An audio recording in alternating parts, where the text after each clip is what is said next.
د رزق حلال د پاره او د مال د سیواوالي د پاره ډېر مجرب وظیفي او ډېر اسانه دي. کلم چې دا په عمل کې راولي نو الله رب العزت د انسان مدد کوي او ډېر زیات مختصر دي، اسانه دي. که یو سړی قرآن هم نه ویلې تلاوت نشي کولای، خدا وظیفه هغه کولای شي او ډېر مختصر هم دي او موږ ته په اجازه سره دا میلاو دي.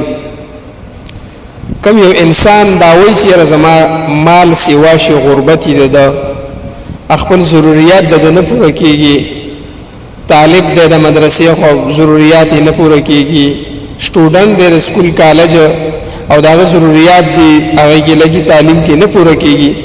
نو دا غیر لپاره دا ډیره مجرب وظیفه ده چې انسان د مازیګر مانځنه پس یا وهاب وسل پیری وي په پابندۍ سره ان شاء الله العزیز الله رب العزت بر د مال دا نه کمې د تمام مال سیوا کیږي.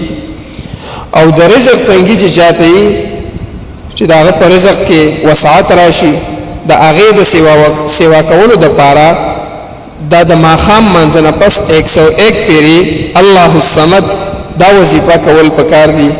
په دې باندې الله رب العزت دا انسان هغه چې کوم تنګي د رزق دا هغه ورته الله رب العزت پوره کوي او ډېر مجرب دي. زمون اکابرین او مشران او علما او په دې باندې تجربه کړي دي، دا تجربه باوجود هغه د خپل کتابونو کې لیکلي دي چې را داسې سم مسائل راځي نو د خلکو ته به فایده رسي.